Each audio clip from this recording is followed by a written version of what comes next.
So I want to welcome everyone to Design 113. This is our typography class. So I want to give a big shout out to those who are watching from home via the recording or all those who had joined me today.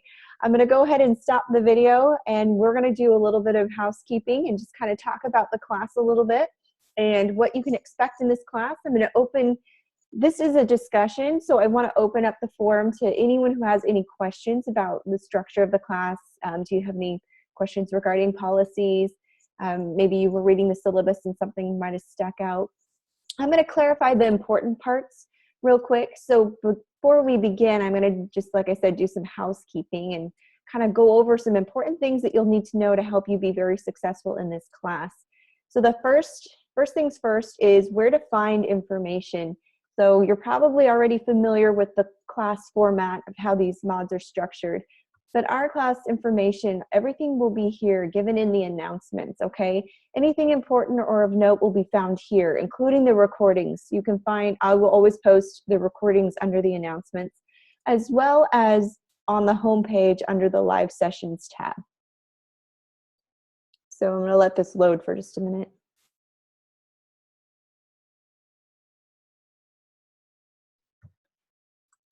The internet seems to be going slow today, so I do apologize.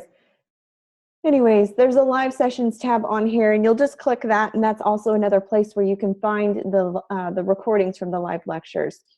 All recordings will be posted by noon the next day, so by tomorrow, by noon your time, you should have it up and you should see it under the announcements. If you don't, let me know, but almost 100% of the time it's always there. So just a few things. Here's some frequently asked questions I posted earlier. Lots of stuff about how do you troubleshoot with Zoom if you're having problems, Canvas hotline, how to get support, what if I need to download the CS6 programs or Creative Cloud programs. I guess I need to update that now. But if you need updated software, this is how to find it, information about discussions and assignments. Now, there is no extra credit offered in this class, but I do allow resubmissions, and I put my resubmission policy here just so there's no confusion.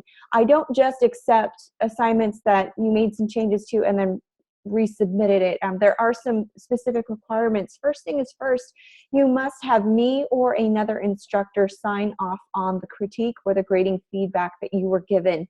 So what does that mean? Means if you come to my multi-session, I can do that very easily. I can look to see, well, did you action everything on the list? Because I'll be giving you very detailed critiques and grading feedback so that you know where you might have not so much went wrong, but where you can really improve on your design, which is the whole idea, how to make, you know, a average looking design really pop and really look like a professional looking, whether logo or layout, whatever it is.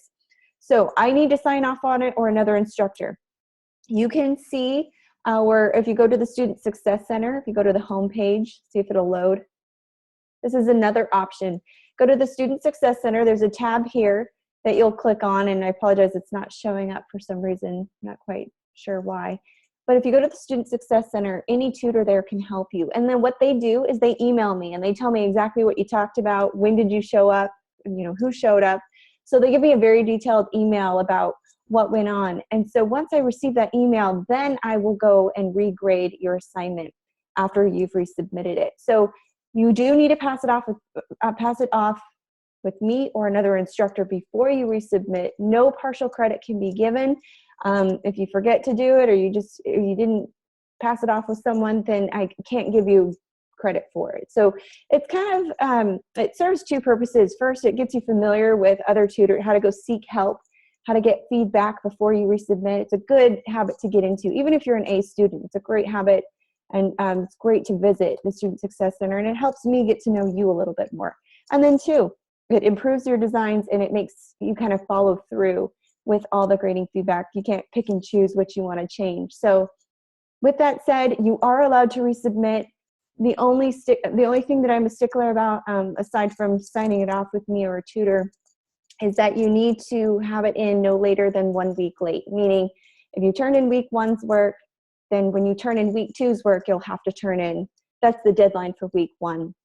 I should say late resubmission. So resubmissions have to be turned in with the current week's work, if that makes sense. So you can't turn you can't make the changes during week 4 for week 1, 2, and 3. You have to keep up with the current week. So can't be regraded past 1 week late. So kind of goes along with our late policy. But I do allow them, and it really greatly helps improve your grade and kind of helps you hopefully improve as a designer. So are there any questions about that? About the resubmission? I get asked that quite often in this class, and I do allow it. It's just kind of a, I don't know, and some instructors do it, some don't, but I think you can learn more from making changes and resubmitting. All right, no questions. So I will continue. So then the next thing I want to talk about is our multi-session schedule. We will be having a multi-session on Wednesday, the same time, okay? Same time, same place. Our multi-session is being moved to Wednesday this week just because I have a scheduling conflict. So I do apologize if that causes any confusion. But moving forward, week 2, week 3, week 4, the multi-sessions will be held on Thursdays. So this is just an exception this week. So again, I do apologize for that, but we will be having our multi-session on Wednesday. So I'd love to see you come in with questions. The multi-session is not recorded, and there is no lecture. So it's kind of open lab hours. So you just come visit. If you have questions, I can help. If you want me to look at your assignments, I can do that too. Some students like to bring their assignments into the multi-session, and then I can grade them and give them a grade on the spot. So that kind of makes everybody happy. You don't have to wait over the weekend to find out what you get, and then I don't have to grade double the assignment. So it's there if you want it. That's another option, but I'm not going to go over the syllabus. I'm going to assume that you read it. And then any other questions that come up, feel free to email me. Email is the best way to get a hold of me. I only answer my phone during office hours, and it's only about 2 hours a day. So if you call me outside of the office hours, you probably won't get a phone call back until during the multi-session. So email me and let me know if you have any questions. I will get right back to you. I'm almost always on my email 24/7. So, okay, so we will go ahead and jump into our lecture, and I'll tell you a little bit about this class. I am an avid believer in sharing our screens and kind of learning from one another. So I will be doing some design demos. I might give you a chance to try something out, and then I'll say, okay, let me know if you want to share your screen. I'll give you the option if you want to share your work and show what you've done, or maybe kind of re-demo what I just showed you, and make sure that everybody's on the same page. And so a lot of students like it because they get to, I get to let them be in the driver's seat. So just be prepared for that. If you don't feel comfortable showing, you don't have to. I'm not going to force you to. It's just a great way to learn from each other. Yeah, I really like it. It's less me talking and more you showing. I like to demo a lot of stuff. So we're going to be doing some heavy design today. So I'm trying to get through all the boring stuff, the lecture part of things. And then we'll jump into the design portion. So if you will get your InDesign pulled up and your Illustrator pulled up, we're going to be working in Illustrator for our logo designs. And I will warn you, week 1 is a heavy week with assignment-wise. There's a lot of work involved, so don't be procrastinating until the last minute, because these do take some time. So I want you to make sure you give yourself some time. Okay, so let's jump into the lecture portion. I like to talk about the principles behind what we do, and then I'll demo them so that you can see that, and then give you an opportunity to share your screen if you want to show me, after we give you a chance to practice, and then you can show me if you executed it correctly. And that allows me to make sure that you guys are learning from me and I'm not going too fast or whatever it is. So before I jump into lecture, do you guys have questions about the structure of the class? Anything about this week? Anything stand out?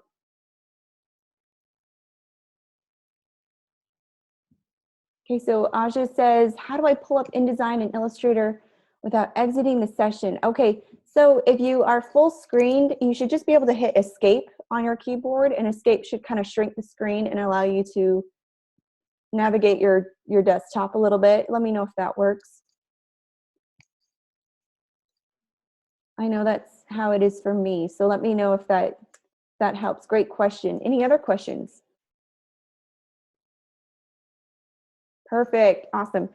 And that will allow you to kind of toggle back and forth between the programs and watching me. Linda asks, can she also click option? Oh, you were just helping him. Okay, perfect, yeah. The key is to exit the full screen, because sometimes it automatically will default to full screen and it kind of dominates your entire computer, so you're not able to navigate through the programs. And then Sarah says, are we going into the basics of typography? We are. We're going to be talking about what is typography. We're going to start from scratch. There's a lot of history involved, a lot of information that's going to be thrown at you. I'm only picking and choosing the stuff that's going to help you get through the assignments and get through the class. So if you want to know more, do the class readings, definitely. That will go into much more details. Does that help, Sarah? And if there's something about typography that you want to learn, shoot me an email and maybe we can cover it for a few minutes in one of our lectures. So I'm happy to accommodate that way if there's something that you're curious about or that you've always wanted to know. I'd be happy to do that.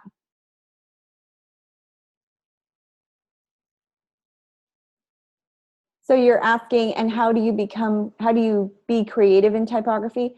We will cover that. Now, creativity is it's all relative. It just depends on the designer. I've had some students say, oh, I have this creative block. I can't figure out what to do for my logo designs. And then some students will just have multiple options that they can't choose from because they have so many ideas. So it really depends on the designer.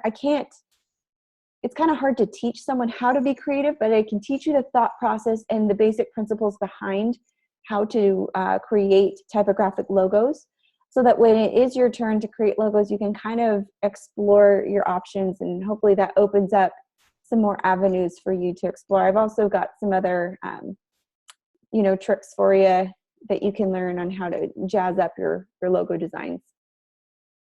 So I'll be giving you tips and tricks along the way. What you do with it and how you explore it is totally up to you, but the more that you practice and the more that you do it, you'll definitely be all the more better for it. So great question.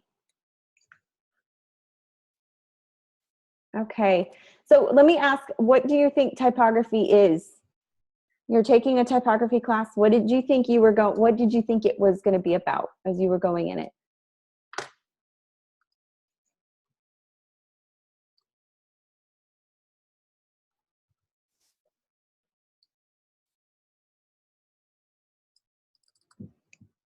Word design, okay, or calligraphy. Those are good answers.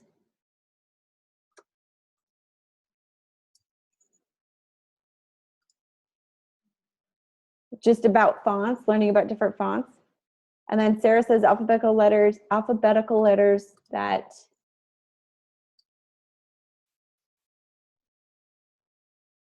that are designed, or the fonts that are used. Absolutely. You guys are all right. How to speak to an audience using Word creatively. Very, very good. These are all excellent answers. This is exactly, there's no one answer for typography. Just kind of simply put, from a descriptive and simplistic point of view, typography is the art and the technique of arranging type. So when you're asked to create logo design, I'm asking you to take a font and I want you to artistically arrange it in such a way that it becomes memorable, recognizable, and very unique. And that's easier said than done. And you'll find that it's easier said than done as you start doing your logo designs. But that's what typography is. All of those answers above, as well as arranging type. So that's kind of the idea here. Most people never think about typography, if you think about it, unless you're in graphic design and you're actually studying it. I know I never thought twice about it until I started studying it heavily. People just don't understand the psychological effect that it has in relation to conveying a message. Typography can send a message whether you mean to or not. How many of you have either sent a text or received a text that was in all caps? Anybody? Okay, and then usually what kind of message is that conveying? Yelling, right? Kind of like you're shouting, you're yelling. Sometimes it can mean anger. Sometimes it could mean you're really passionate about something. Yeah, angry, or just being really loud in your face. So yeah, so even without you realizing it, you're sending and conveying a message with your typography via text message. So yeah, it could be frustration. It could be any of those things, which is the drawback of texting, because you can never tell what exactly the message is that the other person's sending. But when you use all caps, there is a psychological effect that happens on the other end. It kind of conveys those feelings. Not all are very positive. So that's what I mean. People just don't understand there is a psychological effect that takes place when you're using typography and how you use it. Yeah, and then that's where punctuation should be used. Excellent. So thank goodness for punctuation. That kind of helps us, determine the mood or the exclamation that we're supposed to be expressing. If you've ever seen the movie The Holiday, has anyone ever seen that with Cameron Diaz? Who's ever seen that movie? It's kind of a chick flick movie, so if the guys haven't seen it, that's okay. If you've ever seen it, The Holiday, then you know that Cameron Diaz's character, Amanda Woods, she's a movie trailer maker. And so what she does is she makes movie trailers. And in one scene, she asks her coworkers to make the type for the movie header that she's working on. And she says, I want it twice as big, but try it in a red, like a happy red, not a sorceress red. And that's all part of the art of typography as well, is that even using color with our fontography or our typography, color can have an effect. All caps can have an effect. And so I like that example because there's different messages that can be received just depending on how we arrange it and the way we style it. So typography is 95% of design. And it's a driving force in all forms of communication art. And that's why we have a class dedicated to just typography. So can you imagine reading a magazine or maybe checking out a website, playing with an app if you have one on your phone, or watching TV without text? What kind of experience that would be? I don't know if it would be quite as fulfilling or engaging. I know that I rely heavily on typography. I rely heavily on text. And so, yeah, it'd be kind of boring. I mean, I'm a very visual person, so don't get me wrong. I love pictures and art and illustrations, but typography is very interesting. It's very entertaining. And so you are the artist, you're the graphic designer, and you're going to learn why typography is important and how to execute it and how to become a designer of an arranger of art when it comes to typography. So yeah, so we've learned that it's visual communication. It can also convey a feeling. The choice of typeface can affect how a piece is understood. So you might want to even consider, I have two examples I want to show you in just a minute, but how typography can help or hinder. Based on the type of font that you choose, the word or letter selection, how you arrange it on a page, is there emphasis or hierarchy of the way you positioned it? So let me show you this picture. I can pull it into my slide real quick. I don't know if it'll let me. It won't let me. So let me get around that 1 second. Let me pull this in.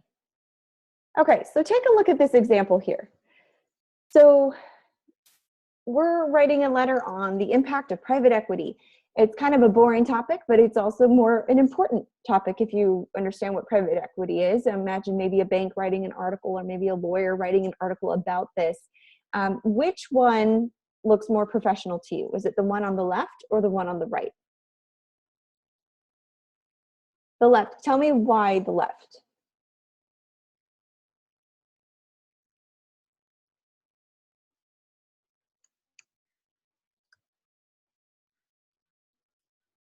It's a lot more neater. Okay, so it's clean looking. Anybody else? Why would the left be more appropriate? Okay, so Crystal says the right side indicates a laid back, whimsical feeling. Great descriptive words. And then Linda says left because it's made for an article or a letter appearance. Great. And then Sarah says left because it's a sans serif style, I think. So this is a serif style, yes, and the body copy is sans serif. Excellent. Good job. Yeah, you guys are all right. And it's funny how you can immediately catch the difference. Most people would automatically choose the example on the left as being more appropriate for this kind of an article title. The font size, the type, this all elicits a feeling of power, seriousness, and importance. While the example on the right, it's more fun, light, and playful, kind of like what Crystal said. It's whimsical feeling. It's really laid back. So I don't know if I'd necessarily take the one on the right more serious enough. I don't think I would take it very seriously. So just the font choice alone and the way that it's formatted is very important. So as we can see in that example, it conveys a feeling. And you could tell right away. The example is spelled wrong. There you go. Thank you, Asha. I never noticed that. All right, so when we're combining text and imagery, this can also have a visual communication. You're going to be forced to avoid imagery at all costs in the first 2 assignments. So be prepared to be able to create your imagery through typography. We're not going to be able to rely on graphics or illustrations or pictures at this point. I want you to rely heavily on your typography and creating visual communication through that. So we're going to kind of, I don't know, we're making it difficult, but if you can master this, then throwing imagery in your layouts and in your logo designs will really will come naturally. But we really want you to practice doing without it, because some students, some beginners, even I, used it as a crutch in the beginning. So we're taking that away and we're forcing you to kind of think artistically through type. Yeah, you can make words into a picture. In fact, week 3, you're going to be doing an assignment just like that. And that is my favorite assignment to demo. I love that one. And it's my favorite one to grade, because it's just, you can take your words and letters and make it into a picture. So that's what you're going to be doing week 3. That's my favorite assignment. I love that one. This one's actually, week 1's fun too, but it's a lot of work. So yeah, I mean, you're just using as few words as possible. Now with your logo design for week 1, you are going to be asked to use the acronym for the name, so the letters that start with the name. So Jumping Spider, or let's see, Jumping Spider Toy Store. You'll probably use JST as the 3 letters, the acronym for the store or for the brand. So you're going to be using as few words as possible. In this case, as few letters as possible. All right. Okay, take a look at this. We're going to go through some do's and don'ts. Lucky for you, you've been given certain fonts that you have to download and use. You can't use anything you downloaded off the internet, defont.com or whatever. You can't go to outside sources. You do have to use the fonts that are on our list, and you do need to list what fonts you used. So, but here's the kicker. In the logo designs, I highly recommend that you only use one font, okay? So in this example, it shows what happens when you have too many fonts going on. It's just too busy, it's hard to read, and it doesn't really help the design at all. When you keep things simple, things look clean, it's easy to read. So just be aware that you kind of want to stick to one font for now, okay? Here's another don't, something not to do. Stretching fonts or using hard to read fonts. I can't tell you how many students don't use the right tool to constrain the proportions of their design, so it winds up stretching when they try to resize it, and it's unfortunate. All you have to do is hold down the shift button as you click and drag your text boxes, or as you click and drag your object boxes, okay? So hold down shift and that will be your friend. That will keep things from stretching, that will constrain the proportions, keep everything nice and proportionate. Yeah, this hurts my eyes too. Look at the bottom example though. Here's the bottom example. The one on the top is great style for good signage. So what does that mean? Well, when you're producing a sign or a poster, it's going to be viewed at a distance, right? You're never going to be, 6 inches from your computer screen or a foot from your computer screen. You're going to usually be, 100 feet away. If it's on a billboard, you're several hundred feet away. So the typographic style that's good for readability is keeping it either sans serif or serif, but in this case, this is a serif font at the top. Anything fancy or cursive or, stylistic or signature looking, I say avoid that at all costs. It's not easy to read, it's not clear, and the message is hard to read unless you're looking directly at your computer screen. But from afar, it's too hard to read. And then never do this. Never ever use a fancy font with all caps. It just doesn't work, okay? Avoid all caps if you can. It's not very, very fun when you're laying out a sentence, I should say, for signage. Yeah, and it looks ridiculous. It doesn't look very good. So I don't know why you would do that. But there you go, Sarah. She's already using, having an eye for design, what not to do. So that's a good question. So Aja asks, would you use script or fancy font for design wedding invitations? Now, I would say for a wedding invitation, it's pretty common to have a fancy cursive looking font because it's more elegant. That's kind of what you associate that kind of a font with. I would say yes, tastefully, but usually the rule of thumb is to kind of toggle between two fonts, two very different fonts. So if you're going to use a typographic style that's cursive looking or very fancy, you probably want to use a cleaner font like a sans serif to offset it. So you would probably only use it sparingly and then use the sans serif font as kind of for the heavy information that you would have, in, especially as the print gets smaller, like the address or RSVP, you kind of want to make that more legible. Yeah, usually the names are fancy because those are things you want to make stand out. So yeah, I would use a fancy font for a wedding invitation, just not for a billboard or a sign or for a logo. So that's a great question. Yeah, it's hard to know, but usually wedding invitations usually have a little bit more style to them. Okay, so here's some terminology. We're not going to go over all of these. I just want to kind of touch on maybe 2 or 3 that I will be referring to in my grading feedback. If I say your typography or your type or your text does not line up on the baseline, this is what I'm talking about. Just imagine lined paper, lined note paper that you'd be writing on. The baseline, pretend, is that blue line that you're lining up all your letters on as you're writing a letter. So that's the baseline. That's where all of your letters kind of sit, not the descenders that kind of extend beyond that line. And so I'm going to be looking, especially as we get into the more heavy text layouts. We're going to be laying out an article that you write, and I'm going to be looking very closely at, did everything line up correctly on the baseline, okay? And then other than that, you pretty much just need to know descender is where the type will extend beyond the baseline. And what is a serif? Does everyone know what a serif is? Right here.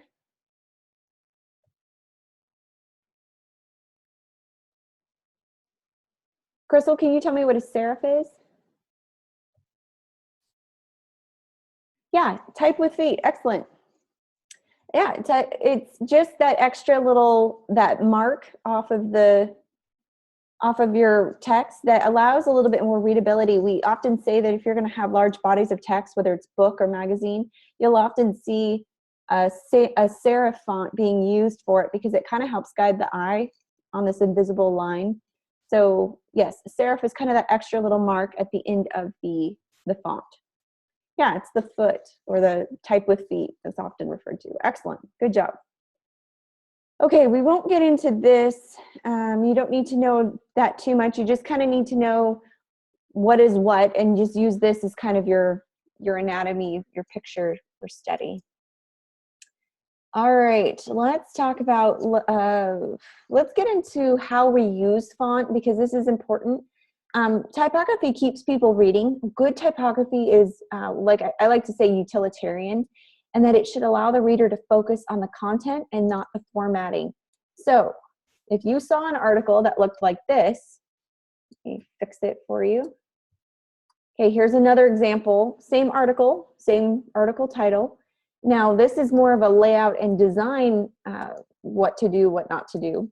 But in terms of good typography, it sometimes goes unnoticed because it just makes sense. So I want you to consider these 2 examples right here. Which article is more legible and user-friendly? Which one would you rather keep reading? The one on the left. And why do you say the left?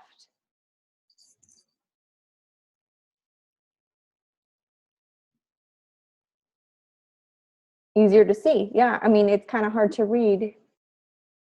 And then the spacing is off. Excellent, Crystal. Good eye. And then Asha says it's clear to read, not too much going on. So yeah, kind of keep it simple in your designs, guys. Sometimes students think the more color, the better. Or maybe if I use a more fun font, it'll look like I put more effort into it. Sometimes just keeping things simple is the best way. So the example on the left, yeah, and then Linda says it doesn't drive my eyes crazy. That's same here. It is just too much. It's overwhelming. The example on the left is clear, simple, easy to read, okay? Sometimes simple is best, and you'll find I like to take a minimalist approach in my designs. Less is more, okay? Some students think that the more fanfare, the more color, the more fonts, the more it looks like they tried. That's not the case here in graphic design. In graphic design, actually, the less you use, the better off you are. So the right example has too many colors, font styles. It's all on a background that's very disconcerting to the eye, just like Crystal said. Or I think Jennifer said it was easier to read. Linda said it doesn't hurt my eyes. So yeah, you notice that right away. So elements of good typography. First things first is consistency. We will get into this more as we lay out articles. Consistency is just kind of in any typographical work, the consistent use of typeface. So as you can see, whether it's the first or second paragraph, they've kept that font consistent. Okay, so consistency makes the work look professional. It keeps your readers focused on the content and not the formatting. So we don't want them focusing on color and font. We want them to just say, oh, that is so much easier to look at. And then hierarchy is important too, and we'll get into that a little bit more, as well as alignment. Everything's clean. Look at the alignment, the difference of the alignment. There's two alignments being used in the right example. One is centered, and then the left one is kind of a left, or more of a center justified look. So it's not very clean. There's weird spacing, but the one on the left is using a left alignment, a left justified alignment, and that is really clean and fresh, and I like it. So it also tends to give more of a sophisticated look than a centered alignment, which is often the choice of typography novices. So this is what this is what we're aiming for, okay? All right, so let's move on. All right, you'll find, does everyone know where to find the fonts for download for assignment 1? Have you guys looked at assignment 1? Okay, so let me show you real quick. We're gonna stop the share. I'm gonna go here.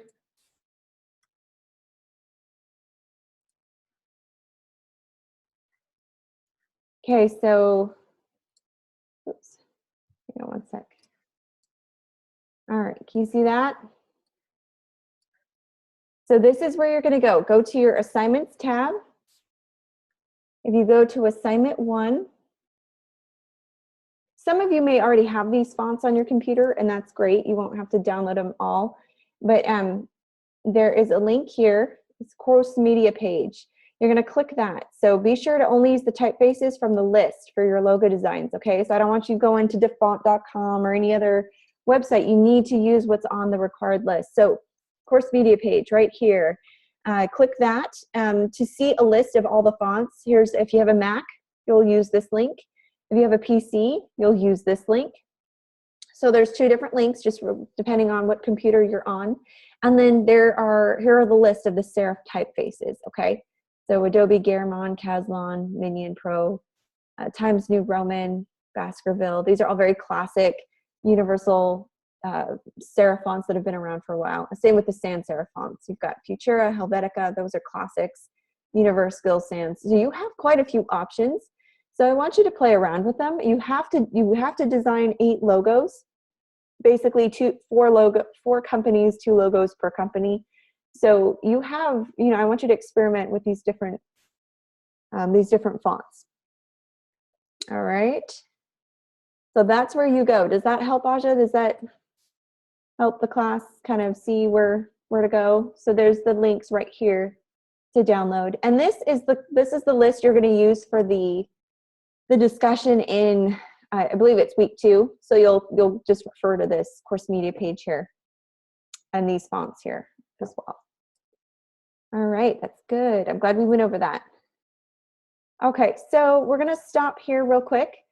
I wanna go into the design portion. I'll bore you guys later with more lecture. Let me debate, hold on. There's still a little bit more I wanna get into. We know serif versus sans serif. I'm just gonna blow through this real quick because I do wanna get to the design portion. That's the most fun anyways. It's pretty simple. You kind of have this little serif here at the end of the font, and then any font that does not have it is a sans serif font. So you can just choose to use it wisely. Here is a list of bad fonts. You really can't use these fonts anyways because they're not on your approved list. But if you were tempted to use them, just understand that some of these fonts that may look interesting may be overused. In this case, Comic Sans, this was the font that we saw here. Comic Sans was being used on this bad example. So that's misuse. They use that quite often and it's misused a lot. And then here's a font called Bleeding Cowboys. It's almost always abused because it's not used appropriately. So that's why we give you guys kind of an approved list to kind of keep you from wandering too much into, there's a whole world of fonts. So we kind of try to narrow it down for you. Yeah, Comic Sans actually, it was pretty popular, but the problem with it being popular was that it was being used for everything. And so now it's almost misused. It's not used appropriately. And so now we just say, don't use it at all or anything that looks like it. So yeah, and Linda, you might be tempted, Apple Chancery. I see that font used quite a bit. I say Apple Chancery and Comic Sans avoid like the plague when it comes to graphic design because they are definitely misused and abused. So I know you love it, but I warn my students, I say, please don't use it. But hopefully as you study these fonts, you'll find the beauty in the simplicity of them as you start looking at the proof list fonts and you see that. So we're not going to go through terminology. Basically, just so that you know, when I'm referring to a type family, what am I referring to? Can you name a family? I think some of you named some already. What's a type family?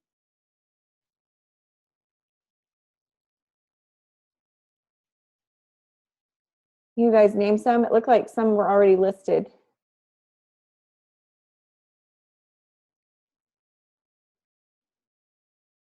A type family, yeah, Times New Roman, exactly. A type family is the name of a particular font family that you're using.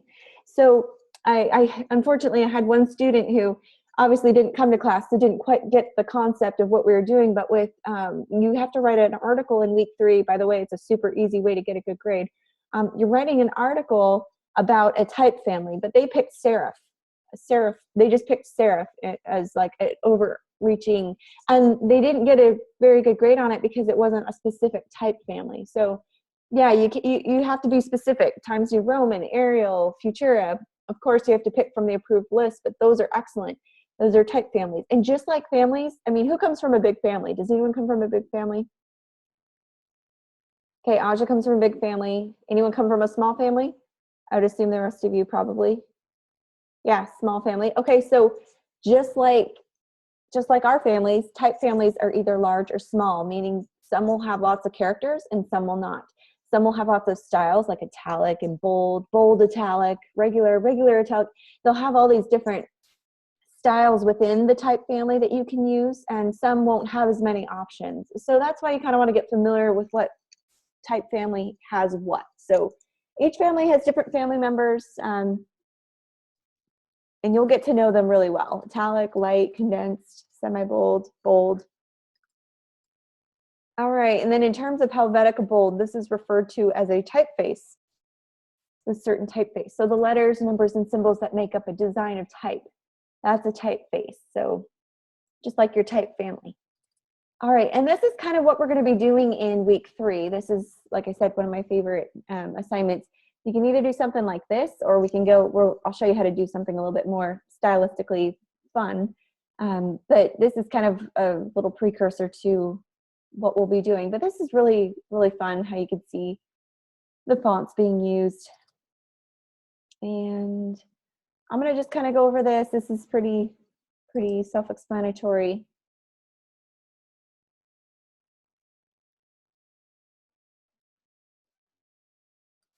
All right, so let's talk about, I might do this later. Kind of how to use the tools in InDesign. Who here is familiar with Illustrator? Are you guys pretty comfortable to it?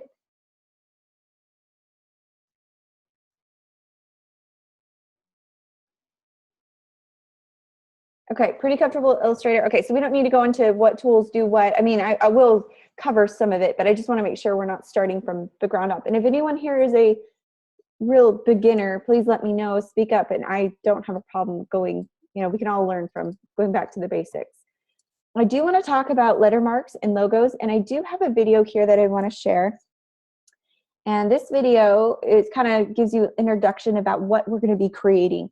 And then I'll jump into the design portion and kind of have you guys try your hand at some design tips and tricks.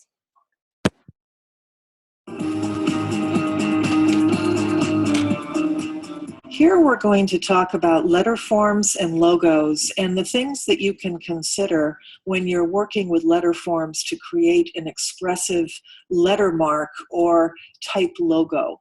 Now what you see here is a partial screen of the result of a Google search I did for logos. And hang on guys, sorry, no video. There we go.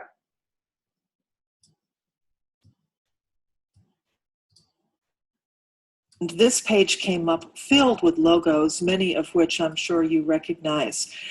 Now in this course, we're going to work exclusively with types, so the imagery here is not something we're going to consider. But there are a couple of logos here that I feel use type to a very expressive extent, and they're highlighted here. The Oreo logo is one that I think works very well because the fat white letter forms really give us a feeling of the cream that's inside the chocolate cookie. If the letter forms here had been thin or delicate or even colored, it wouldn't work nearly as well. I know you all agree that we get a sense of the rich, opulent cream that's inside the cookies here, and the letter forms help to recognize that. Notice too that the letter forms, while being very fat and sumptuous looking, are still slightly separated so that you can easily read the word. And this is always something to consider when you're working with letter forms. If you can't read it, it's not going to be successful. So over here, we have a logo you may be familiar with, the Guitar Hero video game logo. This is very well done because, again, you can easily read the phrase, even though the letters have been distorted and manipulated such that they fit closely together, like a tight band would, so to speak. And the G and the R, you'll notice, have been stylized, and the points have been manipulated on some of the other letters. The whole effect is one of kind of a Gothic Old English feel, such as many metal bands use in their music. So we get a sense of that hard rock feeling from this really well done logo, all done with letter forms. Over here, we see a very simple one, the Hershey's logo. Now, of course, the dark brown rectangle behind the letter forms signifies the delicious chocolate bar that's inside the package. You'll notice too that the letter forms are not treated that extensively. It's a very simple treatment, but the letters are all caps. They're in a bold sans serif typeface, very tightly spaced, very tidy, again, very easy to read. But the way that this works, I think, is the fact that the letters are all capitals. That implies confidence, boldness, and it also makes for a nice rectangular shape to the words, which fits nicely on a package. So an all caps treatment can communicate that power, that boldness and confidence. It can also be really easy to work with in layout because it comes out in a nice rectangular aspect. The last logo we're going to look at here is the eBay logo, and it's a good example of what we call mixed case. You'll notice that the Y used in the logo is a capital letter, but the other three letters are lowercase. And you'll notice too that they overlap, but yet you can still easily read the logo. It's multicolored, which to me signifies diversity and abundance. And it's a friendly, not too formal looking logo that has been very successful in communicating the nature of the company. So these are some of the ideas that you can get from working with type and type logos. Now, for one of your assignments is to work with a toy store logo, Jumping Spider Toys. And here I have worked a little bit with the letter forms to express the nature of some of the things you can do to make this successful for you. And I'm going to make. Okay, so we'll stop there. I'll get into the demo for the logo designs because I think there's a little bit more I want to teach you. But this kind of gives you a little introduction of what we're going to be expecting for the logo design. So let's jump into, let's go into Illustrator. Can everyone pull up their Illustrator for me? We'll get into the fun portion of class because I like this part way better than lecturing. But it is important to learn some principles behind what we're doing so it's not just a blind design. All right, so let me get my Illustrator pulled up. Bear with me for just a minute. I have a million windows open, so it gets a little tricky. Okay. And let me know when your Illustrator is pulled up.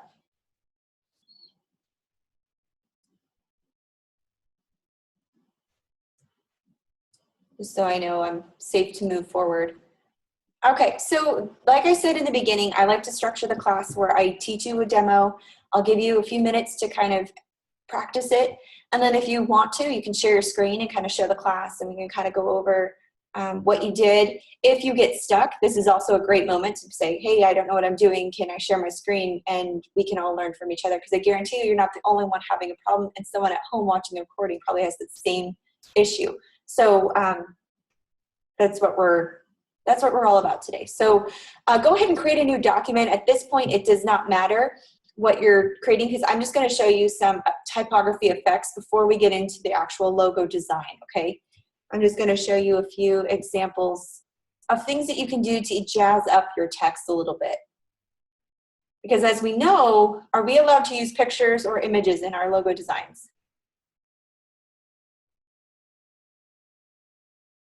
No, absolutely not. So we're kind of forced to be creative with our typography and create kind of an kind of almost an illusion that there is art going on, but we're just using our type and characters, okay? Excellent, good. I'm glad everyone is aware of that. Crystal, that is just fine, no problem. Again, there's no pressure to share. It's just if you want to, it's definitely an option there. All right, so here's my Illustrator. Let me get my tutorials up. So you'll find as you're going through logo design that you might want to jazz up your type a little bit. Since you're going to be using pretty common fonts, we've got to be able to arrange it in such a way that would give some style to it. So there are 5 super easy Illustrator typography tricks that I'm going to go over. I don't know if we're going to have time for all 5, but I definitely want to kind of touch on a few of them. So let's do the first one, which is embellishing scripts. So if you, well, let's not do the embellish one because that one might encourage you to use a fancy font. But let's do rounded corners first, and then I'll go over the other one. So this is rounded corners.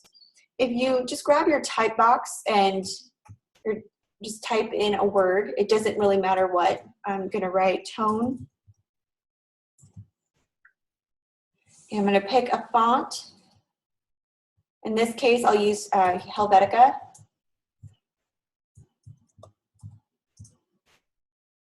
And I'm just going to use, it doesn't really matter, I'm just going to use a bold so that you can see it. I'm going to increase this so that you can see what's going on. So just type a word, could be a short word, doesn't matter. I'm making this large so that you can see the difference. We're going to learn how to add rounded corners to our type. Another really easy Illustrator effect that you could apply to text is rounded corners.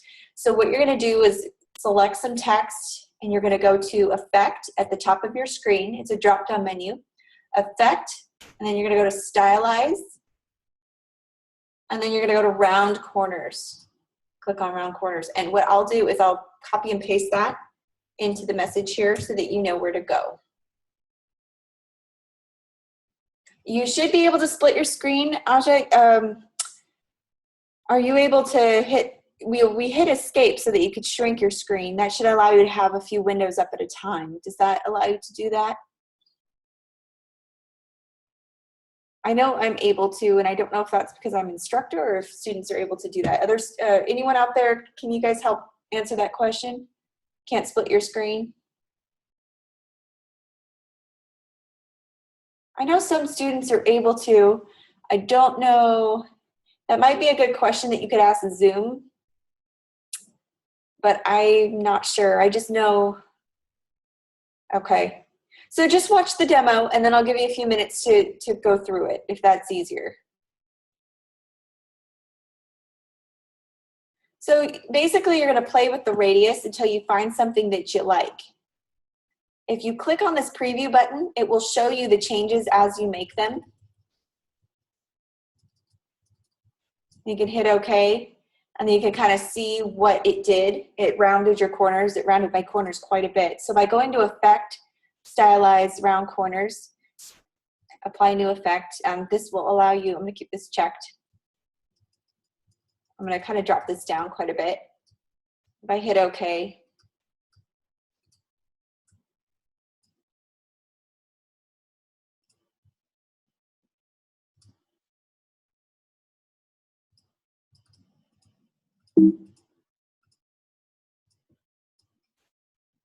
okay, so Effect, Stylize Round Corners, and then in this case I'll hit OK, and then you kind of have a different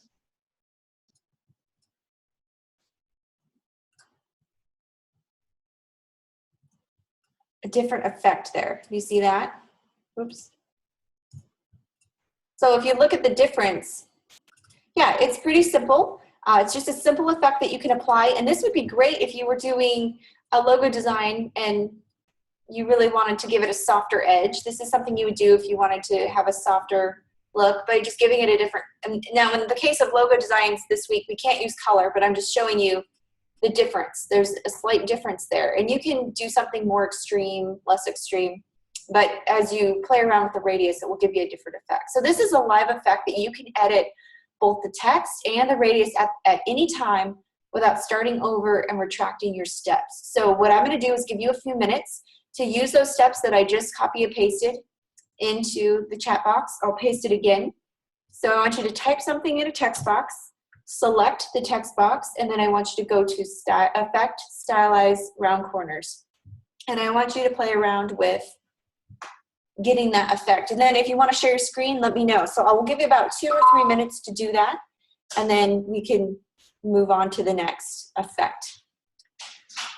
And as you're designing, I'm just going to be talking. I won't go over any other demo, but when you're done tweaking, you can convert the text to outlines, and I'll explain how to do that. And then I'll show you how to expand the appearance and make the effect more permanent. But in this case, it's both a live effect, so you can change both the text and the radius at any time. And this is a great way to add a custom feel to a font in a logo. It really makes the typeface look more unique, and it helps break away from designs that look too standard. So this is a great way to add some oomph to your logo design. Gives you a little bit, allows you to take a commonly used font and kind of change it up a little bit. So please take a few minutes. I'll give you 2 or 3 minutes on the clock. I know it's not much, but it shouldn't be much to type something out and then just kind of play around with the roundness of your font. Unfortunately, the round corner effect can kind of wreak havoc on certain letter shapes, and it tends to work best on letters with few curves. So the more boxy looking your font, so I would say a sans serif font, the more boxy your sans serif font is, the better the effect will be. If you're using a font that already has curves to it, it's gonna really kind of, it might not work for all fonts. So that's what I'm saying. You kind of have to tastefully figure out what will work. Okay, Linda, you don't have stylized round corners. Okay, so Linda, I'm gonna have you share your screen. I'll stop the screen share. Can you click on that? It's kind of like a dual window icon with, looks like a sun and pyramids. Do you see that share screen icon? Can you click that and I will look at what you've got going on? Okay, so at the top, do you see effect, the tab at the top of your screen? Top left, you see the effect tab, very top there. Are you sharing your desktop or are you sharing your You're, oh, you know what? You're in InDesign. You need to be in Illustrator. So if you go to Illustrator, you'll be able to find it.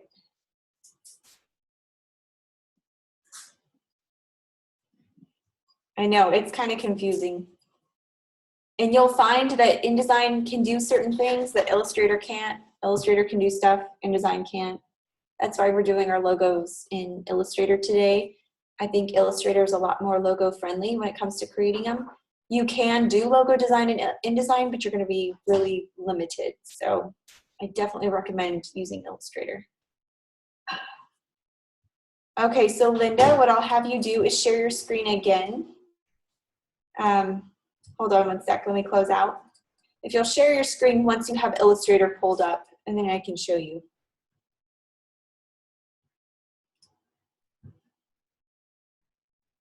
And then anyone who has the effect applied already, let me know and you can share your screen and show us.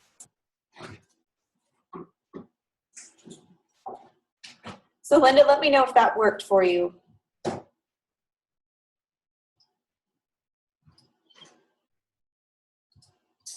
Just make sure I'm in Illustrator. I should have specified.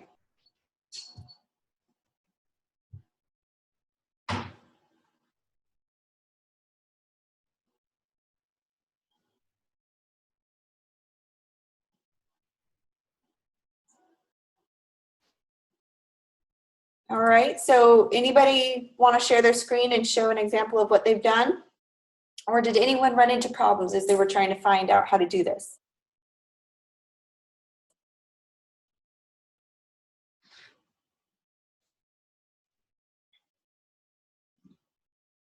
Okay, Sarah, if you'll share your screen and I can help step you through it.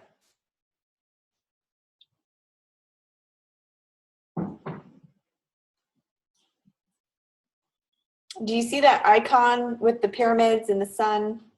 Kind of two windows, it's share screen. If you can click that.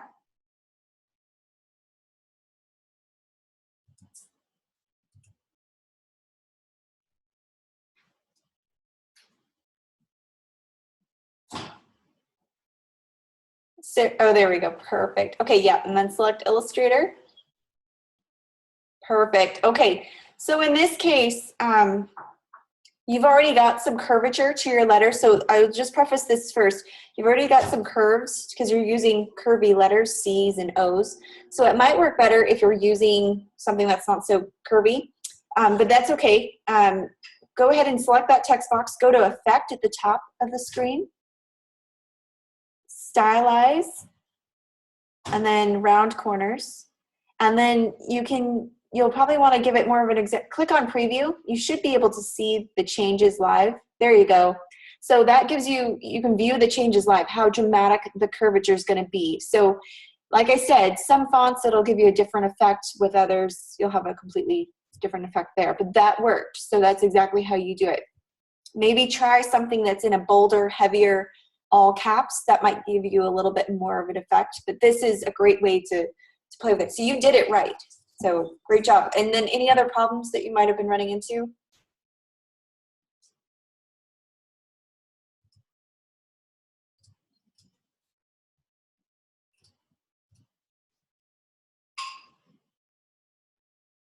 Okay, looks like Linda got it. Linda, do you want to share your screen?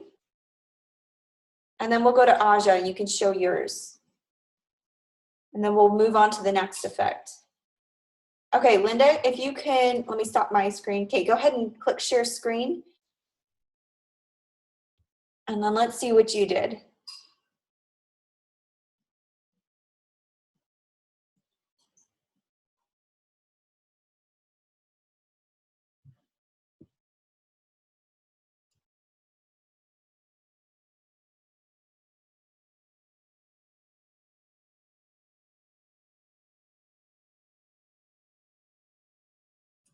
Perfect, excellent. So that's exactly right. And just by going to Effect, Stylize, you've rounded your corners, and it really gave the font some personality. What font were you originally using?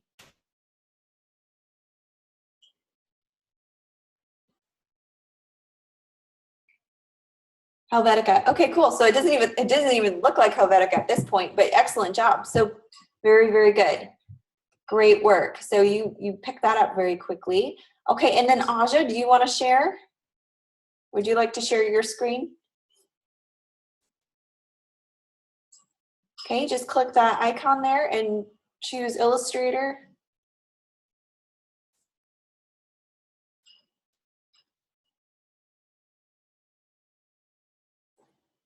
Perfect. So you chose a sans serif font and you rounded those corners. So it almost rounded the serifs a little bit too, I can tell. Excellent job. So that gives a very interesting effect. And what font are you using?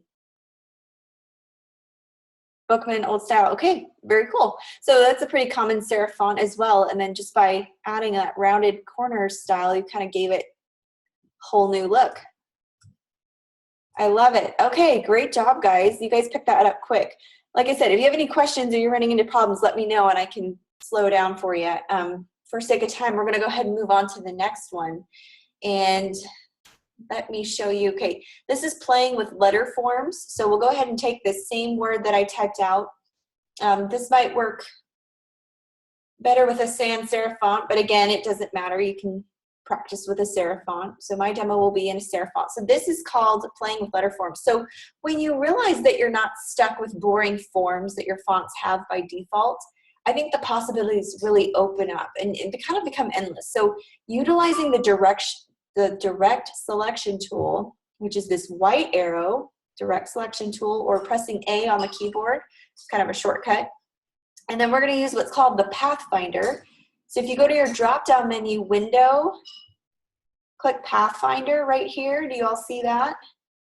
So click on Window, the Window tab, drop-down menu to Pathfinder. What's cool about your Window tab is everything's alphabetical. So just look for the P's and it's the first one. Click on Pathfinder, and then you get a box like this that pulls up. And we're not going to be able to get into everything that the Pathfinder does, but there are some pretty cool tools that when you layer things on top of each other, you're able to dissect, subtract, add. It gives you really cool effects. So we're going to learn how to do something in the Pathfinder with the Pathfinder tool. So you can make a ton of awesome enhancements that take your text up much further than just some simple color and size could do. So in this case, I'm going to take my word. I'm going to type, let's see, can't spell, typo. And the first thing that you're going to want to do is convert your text to outlines. So I told you earlier, once you finalize your rounded corner look, the way that you can apply a permanent effect to your type. Now I will say this is disclaimer, this is a permanent application. So once you do this, you can't go back and edit text. So it's always safe to make a copy of what you've done before you convert your outlines. So what does that mean? Well, you select your text box, you go up to type, and, oh, I'm sorry, let's see. This is all muscle memory, I apologize. Yeah, type, create outlines, right down here. And then by turning and then what this does is kind of turns the text into individual shapes. Yeah, type create, thanks Linda. I do it in my head and then when I have to explain it, I'm like, wait, where is it? So type create outlines. Now, what you should notice is you might have to go to object expand to kind of make sure that it's all its own individual letters. So you might have to ungroup them, but now I can click on each letter individually. No longer can I edit with the type tool. So again, this is a permanent effect, but what's really cool is you can do some pretty interesting things with it. You can, now each one, if you click your direct selection tool, you'll notice there's all these little blue anchor points that you can manipulate, whether it be the corners or whether it be the anchor points themselves. You can do some pretty interesting things with them. So turning type and creating outlines will allow you to manipulate each individual letter. It's its own vector now. So that's what's really cool about this. So now once you've done this, By turning the text into shapes, we're given much more freedom over how we can customize these letters. So next, we're going to be using the direct selection tool, which is the white arrow, not to be confused with the selection tool. Select the inner portions of the P and the O, or maybe any other letters that you have that have trapped negative space. So in this case, I'm selecting this white area within the P, and notice how it has its own set of anchor points, right? And just for fun, we're going to delete those. So I'm going to hit the delete key on my keyboard. So now I've taken off that negative space. I'm going to do the same thing with my direct selection tool. Click on the space between the O. I'm just going to kind of get rid of that. So now I'll zoom out so you can see the effect. Already it looks kind of cool. It's kind of interesting. So this already goes a long way towards turning our boring font into something much more edgy and cool. So you can see just by simply manipulating the negative space between the letters, you've already given it a really cool look. So the next step is going to be a little tricky. So I want you to bear with me. There are multiple steps. These are shown in kind of a progression. So what I will do, I'll copy my notes and paste it for you.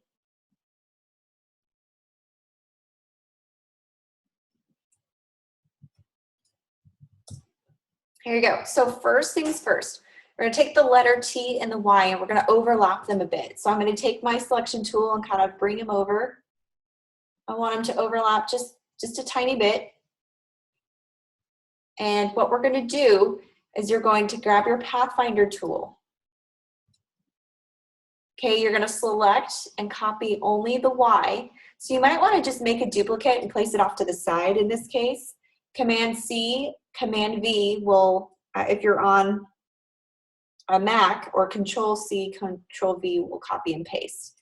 So this is my Y. I'm just going to put it off to the side there for a minute. And then next, making sure that the Y is on top. So how do we do that? Well, select your Y, right click, bring to front. So you won't see any change if it's already in the front, but this just assures that it's the first layer. Then you're going to select both layers and hit the second button on the Pathfinder palette. So this is called minus front. And it's right here. It's a little, see if I get my mouse to enlarge, right there, under the shape modes, okay? So you click that, whoops.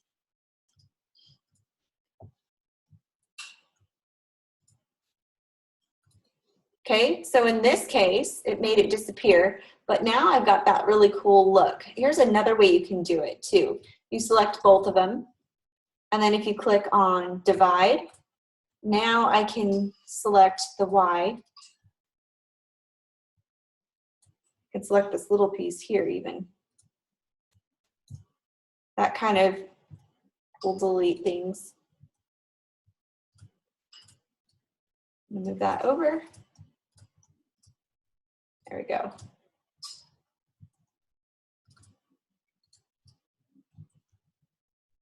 So you can either do the minus front, or you can click on the merge. Merge is cool because it will give you a cool effect. So I'm going to move it over. Grab my direct selection tool. And I'm going to give it some space. I'm going to move it away from the T slightly to give it some space. So now this is starting to look more custom already. Now you're going to go through the same steps, that this time using the Y to cut off the top left of the P. I'm going to move the P here. So I'm going to give it more of a staggered look. And I'm going to put it in here like that. And by clicking on the P and the Y and clicking on my merge button, oops, not my merge button, I'm sorry. Click on the P and the Y and then click on trim.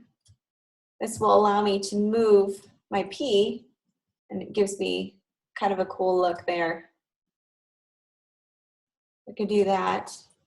You can play with any of the buttons. They'll each give you a different effect. So if I back up, if I decide to do something else, click on the P and the Y. And if I click on divide, now I can click on this space here and the P, and this now gives me more of a custom look. Mind blown, I know, but by playing with these different buttons under the Pathfinder, you can divide, you can dissect, you can merge. They'll each give you different effects. So there's my P, and then finally we're gonna bring the O into play, and you're gonna use your direct selection tool to grab a couple of points on the bottoms of the letters. And then you're gonna kind of bring them up so that it creates an angled vertical line. So what do I mean by that? Well, I'm going to grab this. I'm gonna kind of round it out a little bit. And again, this is just taking the custom type further into something that looks and feels really unique. So I'm going to overlap this O over the Y and the P. More like this. You know what? I'm going to get rid of that. I don't like that O, so I'm going to grab a circle so this looks a little bit better. My font was a little boxy in the beginning, so I'll just do this.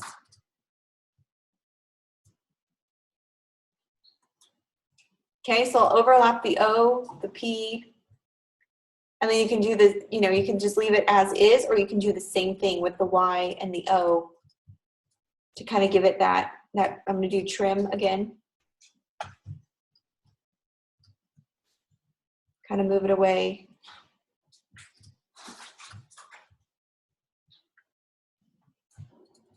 So you can kind of give it a custom look. There's lots of different things you can do to merge. So use your Pathfinder tool and just play along. You don't have to follow my exact steps, but just practice overlapping letters and seeing what happens when you click the Pathfinder. Okay, so this gives it a fun, and we used a very, very universal classic font. It's a sans serif font, and Helvetica is used everywhere, but by doing this, it doesn't even look like Helvetica. So just practice even taking shapes or letters and kind of overlapping them to see what the Pathfinder does. And it helps to kind of, if you want to see the color, I'm only using color so you can see what it's doing, but by using your Pathfinder tool, kind of click each shape and then click a button, grab your direct selection tool, and just by moving it around, it kind of now gives you a different effect. So just play around with the shapes and just see what each one does. What happens if black's in the front? Just arrange that to front. And now if you clicked them both, what could you do? Now I can get rid of that part, and that creates a really cool effect. So yeah, the red moon eclipse, absolutely. So play with the negative space just by deleting the negative space in our letters was really a cool effect. So I'll give you a few minutes to practice this. I know this was heavily involved, but don't forget, the first thing we did was we grabbed our type. Let's see.